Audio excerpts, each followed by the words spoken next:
My kids want more time and my work wants more time and I need more time. We're constantly being pulled and stretched in different directions. If we don't face the fact that everything we do is about a desire to escape discomfort, we will always become distracted. If you don't control your attention, someone else will. Today, with digital distractions at an all-time high and the attention economy shaping the way we work, we live, and we connect, there's no better time to have this conversation. My accountability buddy, who got me through my second book, Nir Eyal, is here. Best-selling author, Nir Eyal. I thought it was a good idea to let me just do this one thing on my phone real quick. And by the time I looked up from my device, she was gone. As of 2024, kids in America are being diagnosed with ADHD 10 times higher than kids in Europe. Why is it so bad here in America? Hundreds of thousands of people who have ADHD find ways to solve these same problems without pills. Because remember, we don't have a blood test for ADHD. We don't have an X-ray for ADHD. It's a self-reported diagnosis. Am I going to try and escape that discomfort? Am I going to drink it away? Am I going to click it away? Am I going to scroll it away? What am I going to do when I feel that discomfort? And so distracted people keep getting distracted by the same thing again and again and again. Most people, if you ask them, will say it's about carrots and sticks. It's about pain and pleasure. Turns out that's not exactly right. Rather, the only reason we do anything and everything is because of one reason and one reason only. And that one reason is... You describe distraction as the action you take to escape discomfort. What was your personal wake-up call to that realization? I was with my daughter one afternoon, and we had some daddy-daughter time planned, just some time to hang out and be together. And I remember we had a book of different activities that we could do. This book had all kinds of games and fun things, do a Sudoku puzzle together, have a paper airplane throwing contest, all kinds of fun things. And one of the activities was to ask each other this question. The question was, if you could have any superpower, what superpower would you want? And I remember that question verbatim, but I can't tell you what my daughter said, because in that moment, I thought it was a good idea to let me just do this one thing on my phone real quick. And by the time I looked up from my device, she was gone, because I was sending a very clear message that whatever was on my phone was more important than she was, and she went to go play with some toy outside. So if you ask me today what superpower I would most want, it's the power to be indistractable. I think becoming indistractable is the skill of the century, because there is no facet of your life, your mental health, your physical health, your career, everything depends on your ability to harness your attention, because it is truly how we choose our life. Can you explain the psychology behind a product that people typically can't stop using? Like, where does this begin and why do people keep going back? Yeah. Well, so distraction is not just about products. There's distractions from all kinds of things. And maybe it's good for us to define what we mean by distraction before we begin a conversation on it. So essentially, distraction is any action that pulls you away from what you plan to do. So it's not that the product itself is the problem. People like to blame their phones or social media or the news or whatever. That's the medium you use to distract yourself per se, but that's not really the problem. The problem is not what we call the external triggers, the pings, the dings, the rings. Those only account, studies have found, for about 10% of our distractions. 10% of the time that we check our phone, studies find, is because of an external trigger. So what's the other 90%?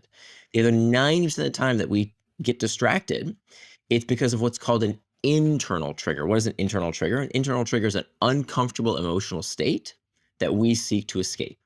Boredom, loneliness, fatigue, uncertainty, anxiety. So to answer your question, how do we get distracted? How does a product distract us? We are 90% of the time distracting ourselves.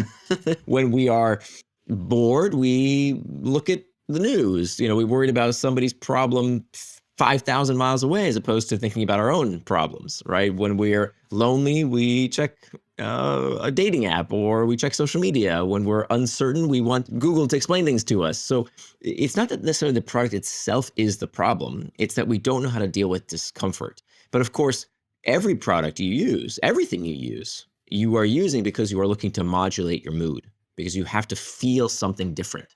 So when we start this journey to become indistractable, the first step has to be mastering those internal triggers, or they will become our masters. You've often been quoted to say time management is pain management. Can you walk us through that connection? Absolutely. Absolutely. So this is not a new problem. It's a very old problem.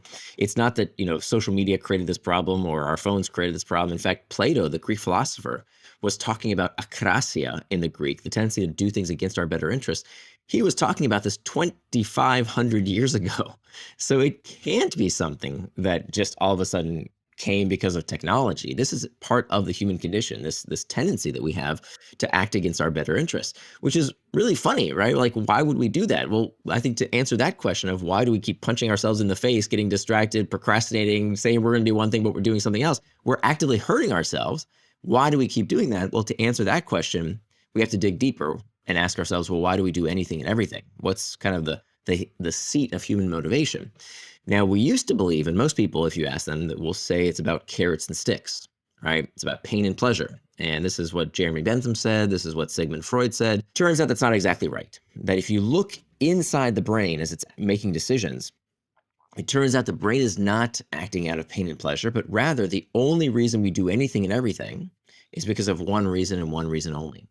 And that one reason is the desire to escape discomfort. Everything you do, every product you use, everything you do is all about the desire to escape discomfort. Even, this is going to rub people the wrong way, like, wait, everything is about escaping pain? How can that be? What about when I want to feel good?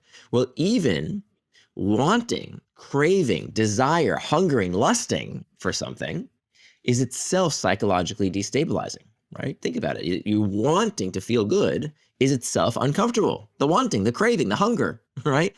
Being hungry for something, even if you're like, oh, it's going to be delicious, hunger feels bad. So the way the brain gets us to act is by spurring us to action through pain. So what that must therefore mean, if all human behavior is about a desire to escape discomfort, that must therefore mean that time management is nothing more than pain management.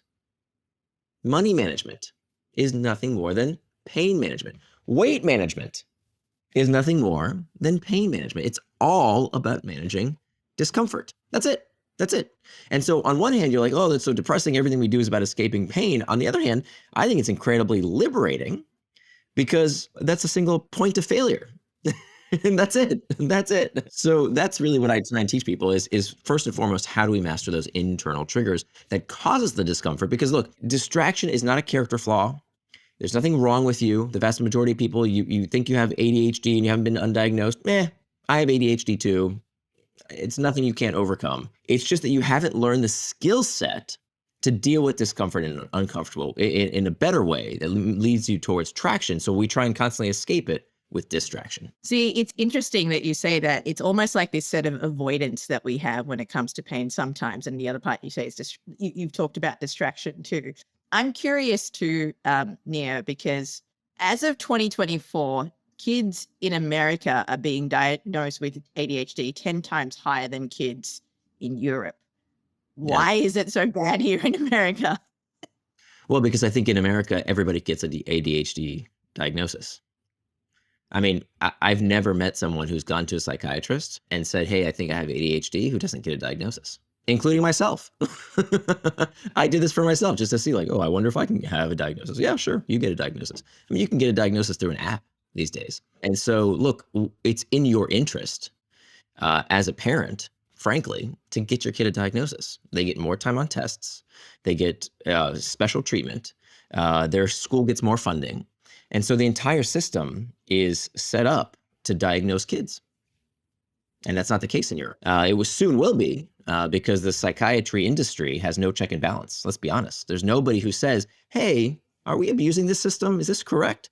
Not that ADHD isn't a thing, by the way. I want to be very, very clear. ADHD is probably, as far as we know, a thing, but I think it's way, way, way overdiagnosed. And now that wouldn't necessarily be a problem. Okay, a lot of kids get extra time on tests and special attention. That's not the worst thing in the world. I think when it starts to get really dangerous is then when we start popping pills inside of our kids. And these pills, unfortunately, have side effects. They have physiological side effects, right? We're giving kids amphetamines. These drugs are amphetamines.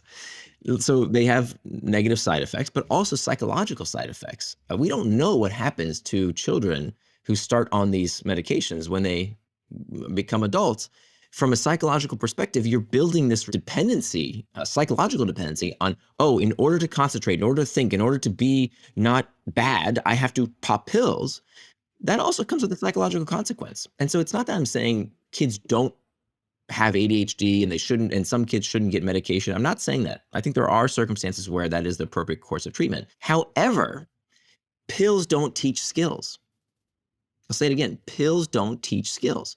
So we are so quick to pop a pill to solve our problems without thinking about the consequences. So first and foremost, before you or your children or anyone you know starts taking pills to solve a problem, we should probably think about non-pharmaceutical interventions. And that's what this book is for, right? These are simple tactics anyone can try to become indistractable. Now, if it doesn't work and you've tried everything, okay, no other option. I get it.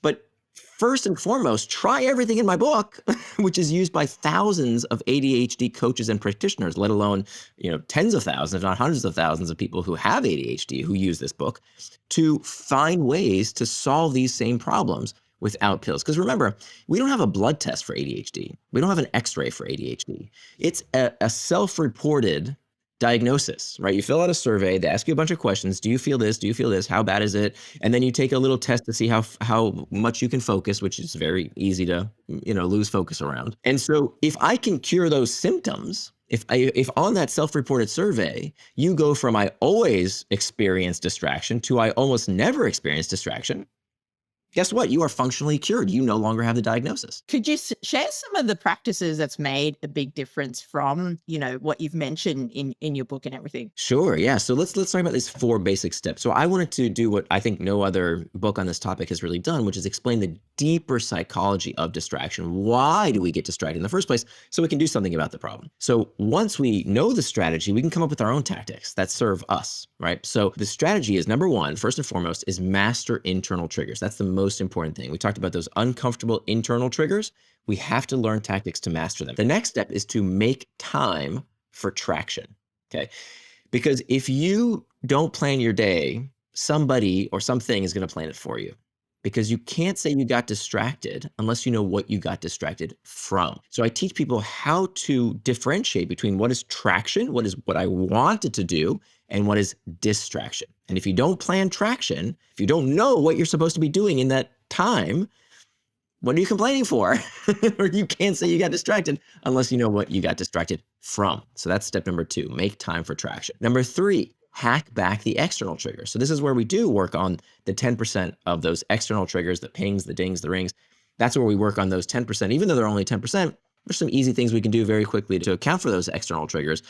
And there's simple stuff like making your phone indistractable. I can show you how to do that in about 30 minutes. Your computer, making that indistractable. That's easy stuff. That's child's play. I devote very little time in the book for that. The harder stuff and the more important stuff and the bigger time sinks are the things like meetings, right? How many stupid meetings do we go to that didn't need to be called, that are nothing more than a distraction? How many emails? Oh my God, how many emails do we get that should not have been sent to us and we should not have replied to? Right? So how do we systematically go through all those external triggers and hack back those external triggers? And then the 4th and final step is to prevent distraction with pacts. And so this is where we use what's called a pre-commitment device so that we have like a firewall against distraction, the last line of defense, so that if anything else goes wrong, we know that there's this barrier between us and distraction. So that's preventing distraction with pacts. And if you use these 4 strategies in concert, master internal triggers, make time for traction, hack back external triggers, prevent distraction with pacts. If you use those 4 strategies in concert, anybody can become indistractable. So mastering internal triggers, that's one of the first things that you said. So that's obviously something that requires us to go inward to see, okay, what's actually causing us to do this? Could you give us an example of what that could be? Sure, yeah. So based on what that internal trigger is, we need to have a plan in place. We need to have a toolkit, knowing that, hey, when I feel a certain way, bored, lonely, indecisive, stressed, anxious, when I feel this way, what am I going to do? Am I going to try and escape that discomfort? Am I going to drink it away? Am I going to click it away? Am I going to scroll it away? What am I going to do when I feel that discomfort? And so distracted people keep getting distracted by the same thing again and again and again. Indistractable people say, okay, I see what you did there. Okay, I understand why I got distracted, and I'm going to do something about it tomorrow. So Paulo Coelho, he had a wonderful quote. He said, "A mistake repeated more than once is a decision." Such a good quote. A mistake repeated more than once is a decision. So, okay, you got distracted once. Why? Was it an internal trigger, an external trigger, or a planning problem? It's the only 3 reasons for any distraction. So the idea is that you say, okay, I see why I got distracted. I'm going to prevent that from happening again. So the first thing you can do when it comes to internal triggers is to understand what was that internal trigger. You're not going to blame yourself. You're not going to shame yourself. You're not broken. You're not wrong. Just what was I feeling? Was I feeling bored? Was I feeling lonely? Was I feeling anxious? Great. What was that sensation? Now, what will I do with that sensation next time I experience it? Okay, so as opposed to, this project is really hard. I don't like it. It's difficult work. Let me go check my email, right? I hear this all the time. Oh, that's a work-related task. I got to check email today. So we justify it in our brains thinking, oh, that's something I have to do anyway for my job. But if it's not what you said you were going to do, at that moment in time, it's a distraction just as much as playing video games or going on social media. So understand that, okay, when I feel anxious, when a task is hard, I have this desire to try and escape. What am I going to do instead? What am I going to do with that sensation? And so there's all kinds of techniques you can use. I give over a dozen different methodologies. One of my favorites is called the 10-minute rule. And I use this almost every single day because I'm a professional author. Writing is really, really hard. It never becomes easier. And so every day while I'm writing, all I want to do is check the news and stock prices and sports scores and do anything but the writing. And so many times what I'll do is I say, okay, I'm feeling stressed right now. I'm feeling anxious. I'm feeling whatever it is that I might be feeling that moment. Okay, what's going on? Where's this coming from? And then I have to reimagine that trigger. So before I used to, beat myself up thinking, oh, that's bad, that's bad, that's bad. Instead I say, wait, it's because I really care about this, right? I really want my writing to affect people and improve their lives and improve my life from what I'm learning. So of course I'm going to be anxious because I want this to be great. So I'm reimagining the internal trigger, and then I have practices in place to deal with that discomfort. So the 10-minute rule says that you can give in to that distraction. Okay, I can go check the news or stock prices or whatever in 10 minutes, not right now, in 10 minutes. And so your job for that 10 minutes is to just stop for a second, take a deep breath, and now you have a choice to make. You can either get back to the task at hand, or you can do what's called surf the urge. Surfing the urge acknowledges that these sensations, these internal triggers, are like waves. They crest and they subside. And so if you can just surf that urge for just a few minutes, you'll find that it'll pass, just like any sensation. But that's not what we think about in the minute, right? Like when we feel bored, oh, this is always going to be boring. When I feel stressed, oh, I'm always going to feel stressed. Of course, that's not true. So if you can just ride out that sensation like a surfer on a surfboard for just a few minutes, you'll find the sensation will pass quicker than you expect. And so what I do in that 10 minutes is I'll just close my eyes. And another technique I espouse is about having a personal mantra. So I reimagine that internal trigger of this is hard, this sucks, I'm bored, I'm anxious, this is terrible, into a simple mantra. And the mantra is, you can steal it, you can make up your own. My mantra is, this is what it feels like to get better. This is what it feels like to get better. So I've reimagined that stress, that anxiety, that bad feeling as, wait a minute, this is serving me. This isn't hurting me, right? This is a good thing. This is what it feels like to get better. So that's just the tip of the iceberg, but those are just a few practical tips that I use every day to master those internal triggers. One of the things that people do is they say, don't do it, don't do it, don't do it, don't do it, don't do it. And of course, the more we tell ourselves not to do something, the more we want to do it because we keep thinking about it. Whereas we say to ourselves, hey, you can do that thing. You can smoke the cigarette, you can eat the chocolate cake, you can check social media, you can do any of those things. You're a grown person, but you choose to not do it for 10 minutes. And so what you're doing over time, every time you do that, you say, okay, I can check it, but in 10 minutes, what you're doing is you're building that self-efficacy. You're showing yourself, hey, you know what? I've got control over these emotions. They don't control me. And of course, then the 10-minute rule becomes the 12-minute rule, becomes the 15-minute rule, becomes the 20-minute rule. And wait, where's my ADHD again? Right? Where's my distractibility again? Right. No, you've overcome it because you're showing yourself, you're proving yourself, okay, I can do this. And if 10 minutes is too long, by the way, start with 5 minutes. But you're just proving to yourself, yep, I can do this by recognizing the internal trigger, taking that minute, having a practice, having a toolkit in place that I know what to do with that discomfort that I've decided in advance, right? Don't leave it to the last minute. I know that when I feel that emotion, here's what I'm going to do instead of the distraction. And then just practicing that every single time and extending how long you're resisting that temptation. And so what you'll find is over time, it's a skill like any other. Well, that sense of practice too, every day kind of getting more confidence in yourself and learning to trust yourself more, that really does help to build up that traction, which is the next step we're going to make, time for traction. I remember when I took your Indistractable course on Mind Valley, I was in Romania. I was there for a couple of weeks. And one thing you said really hit me, saying that, block the things that you're going to do, because you need to train yourself to believe that you're going to do these things. And that's how you're going to build that muscle to consistency. And I'm paraphrasing what you said there, but that really stayed with me, because everything on my schedule, I'm like, all right, I'm going to show up to the gym. That's my intention. And then as you practice that, as you keep flexing that muscle, you believe, oh, I am someone who is healthy and looks after my body, so I'm going to honor my time blocking. So I've kind of jumped ahead to the answer, but make time for traction, Nia. Could you kind of talk a little bit more about that too? No, that's a great summary. Essentially, what we're doing is destroying the to-do list. To-do lists are one of the worst things you can do for your personal productivity.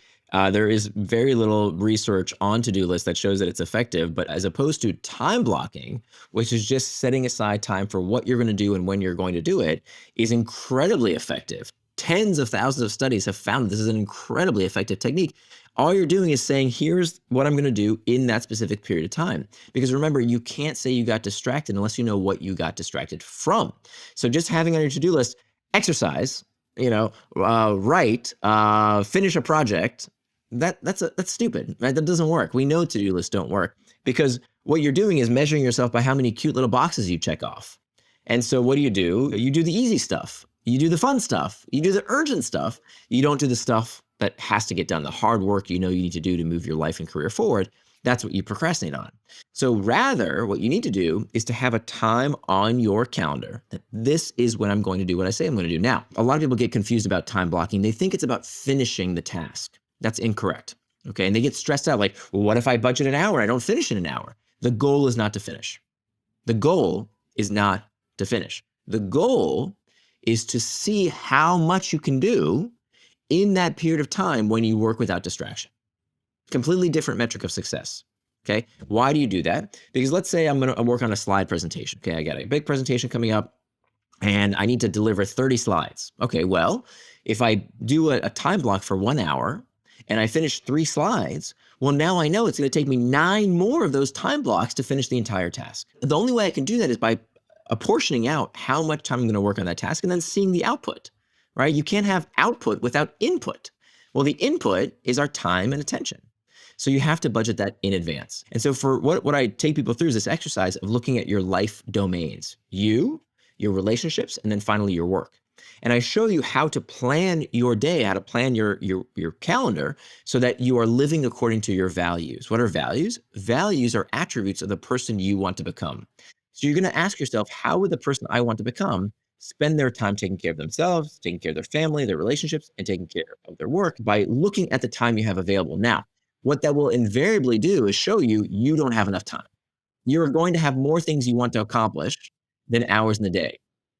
But the idea is that you know that, as opposed to wishing you had more time and then saying, oh, I didn't get everything done, right? The reason to-do lists are so stupid that there's no constraint. You can always add more and more and more and more and more to a to-do list. So you feel like incompetent at the end of your day when you didn't finish everything, right? As opposed to a time box calendar, you say, look, this is when I'm going to spend time with my kids. This is when I'm going to read a book. This is when I'm going to be on social media. This is when I'm going to work without distraction. This is when I'm going to check email. You know exactly what you're going to do and when you're going to do it and for how much time, so that you can live according to your priorities. Now, that might mean you have to make some trade-offs. Of course you do. Trade-offs are made in advance as opposed to after the fact. Oh, honey, I need to keep working on this big project. It's taking longer than expected. Sorry, I can't be home with the kids. I can't make it to the gym. I can't do this. I can't do that. Well, with this, you know exactly in advance how you want to spend your time, how to live according to your values, and how to live without regret. So in essence, I guess the myth around time blocking is you must do things to completion, but that's actually not the case at all. It is to do things in the allocated time that you block it out for. That's right. By figuring out how long things take, that is how you finish them to completion, right? It's not about finishing within the time block. It's about just working on that thing during that time block so you can see actually how long it takes. We talked about like certain things that we need to move around and prioritize, which brings us to the third step, hacking back external triggers. Can you talk us through how to kind of hack back on these triggers and how to manage them? Yeah. So external triggers come in all kinds of forms. It can be from our phone. It can be from our kids. It can be from our boss. It can be email, all kinds of external triggers, anything in our outside environment that tells us what to do. And that can lead towards traction or distraction. And it's not that necessarily external triggers are bad, right? I woke up this morning from an external trigger, an alarm that told me, hey, it was time to wake up and do this interview.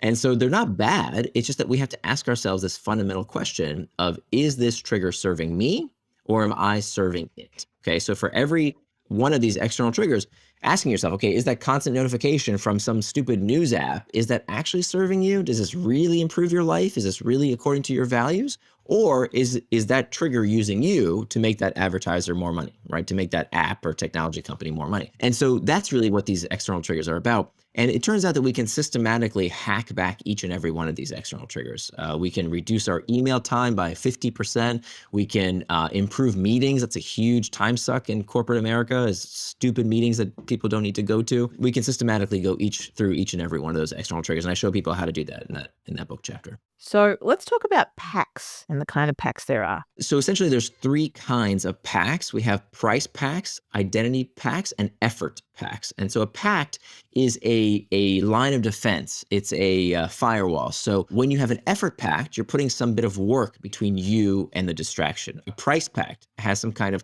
financial cost, financial disincentive to doing something. And the most powerful of the three packs is what's called an identity pact. When you call yourself something, you become more likely to behave in accordance with that identity. When someone says they're a vegetarian, they don't wake up in the morning and say, oh, I'd really like a bacon sandwich for breakfast. No, I am a vegetarian. It's who I am. And so that's what they eat, right? So that's why the book is titled Indistractable. It's your identity. It's meant to sound like indestructible. And so when you are indistractable, it is who you are. It is part of your identity. So that means that, you know what, if you can tell people, hey, I'm sorry, I don't respond to every text message within 30 seconds because sometimes I have work blocks because you see, I am indistractable. Is that so different from someone saying, hey, you know what, I'm Muslim and when I'm praying, I don't call you back because I'm doing my prayer, right? Like people would understand that. Is it so different if you say, hey, we're having lunch with a friend and you say, hey, I see you're checking your phone. Is everything okay? Because you see, I'm indistractable. So if it's okay, if we're going to be together, let's be together both in body and mind, right? Is that so weird from someone saying, hey, I'm vegetarian? Can we go to the vegetarian restaurant or a restaurant that has a vegetarian option? No, people accommodate this stuff. And so what I'm hoping to do is to convert an army. We need to start this new religion of people who say, I am indistractable, right? I don't allow my time to be manipulated by others. I control my time and attention. And the more people who do this, who stand up and say, look, this is the way I run my life, the more unacceptable it becomes to do rude things like phone phubbing, like what I did to my daughter. That becomes less and less acceptable once this becomes a norm. Yeah, because when you are in that distracted mode, you have regret for the time that you didn't do the things you actually really wanted to do. That's right. I mean, that's what this is all about. Big picture. It's about living a life by minimizing regret. And I think very few people, almost nobody listening to me right now on this podcast has ever experienced a day in your life where you do what you say you're going to do for the entire day. It is the coolest feeling, right? To get up when you say you will, to go to the gym when you say you will, to be with your family when you say you will, to do your work when you say you will. It is the coolest thing. It feels amazing because it's kind of stress-free. You're not constantly thinking, oh, when will I finish? When will I do this? When will I do that? You know exactly where you're going to do that. It's in your calendar. So you just do it. And it feels amazing because you don't feel like you're neglecting anyone. You say to yourself, hey, here's how much time I have for myself. Here's how much time I have for my family, my relationships. Here's how much time I have for work. That's decided in advance, as opposed to what most of us feel is, oh, my kids want more time and my work wants more time and I need more time. We're constantly being pulled and stretched in different directions. When you become indistractable, it's decided in advance according to your values. And that's the only way we can look back on our days, our weeks, our months, our years, our life without regret. 100%. Nir. You talked about made those decisions about how much time you want to spend with your work, your partner, your friends, your life, that sort of stuff. We have in our audience of the Ginni Show, we have a lot of creatives, and I know creatives especially go to scheduling because they feel it's this restrictive thing that crushes their creativity, that kind of, stifles their flair. But actually having that structure allows that freedom, that creativity to flow a little bit more. And you've talked about this as well as, focus, flow, and the creative mind. How do you structure your day to protect creative time? Well, I think there's a difference between people who like to be creative as a hobby. Okay. Like if you're retired, be creative whenever you want. You got nothing but time. But I would refer people to Stephen Pressfield's book, The War of Art. And the whole book is about creativity, but it's about, it's a war of art. It's talking about how, if you want to be a professional, you don't wait for the muse. You don't wait till you feel inspiration. That's not what professionals do. You know what professionals do? Whether they feel like it or not, whether they feel creative or not, they get their butt in the chair and they do the work. They show up. That's what professionals do. Everybody else, you're a hobbyist. Professionals do the work. If you want to have a hobby, when you have free time, spare time, sure. But if you depend on your creativity to make a living, whether that's in the business domain, business requires a lot of creativity, whether it's writing, whether it's whatever you're doing for a living, and you necessitate creativity, it's incredible how suddenly you become creative when you plan the time to do so. But what most people do is they'll do everything but. Okay, I got to check social media. I got to check the news. I got to check email. I got to figure out the kids. I got this drama, this thing. And then I'll create when I feel like it. BS. You don't. Yeah. You create when you say you will. You put your butt in the chair and lo and behold, the muse arrives. One hack that you gave me, which I use with my lovely wife sometimes, is especially when you're working from home, especially in this day and age, right? People are coming in and out because for some people there's a struggle of understanding. Put those headphones on, nobody interrupts me. It's great. So how do you kind of keep yourself, I guess, creatively energized, but also how do you protect your time to be able to create the books that you do? Well, I plan that time in advance, and I tell my family. So when my daughter was much younger, I would put on those headphones, and she would say, "Daddy, Daddy, Daddy," and frankly, she didn't realize what I was working on, because sometimes I would wear the headphones when I was listening to a podcast, and then sometimes I'd wear the headphones when I was doing really important focused work. And so we actually came up with this system where we have what's called the concentration crown. We don't use it anymore because my daughter's 16, but when she was younger, we had this light up LED crown that we got from Amazon for $5 or something. And whenever I wore it or my wife would wear this concentration crown, it would tell my daughter that we can't be interrupted, because it was a very clear signal that whenever mommy or daddy was wearing the concentration crown, we can't be interrupted. It would be no more than 30 minutes. The time block was 30 minutes. So go draw, go play with some toy, go do something else, because unless you're bleeding, that was the rule in my household, unless you are bleeding, you can't interrupt us. And it worked like a charm, because frankly, she didn't know when we couldn't be interrupted. So it was very, very effective. So in the office, actually, something that I have in every single copy of my book is what's called a screen sign. So it's this piece of cardstock that you tear out, you fold it into thirds, and you actually put it on your computer monitor, because it explicitly tells your colleagues, I can't be distracted right now. Because again, when you just wear headphones, it works for some people, but in many office settings, people don't know what that means, right? They think you're watching a YouTube video or something. And so to be explicit, to say, no, this is my time when I'm working without distraction, can be very, very effective.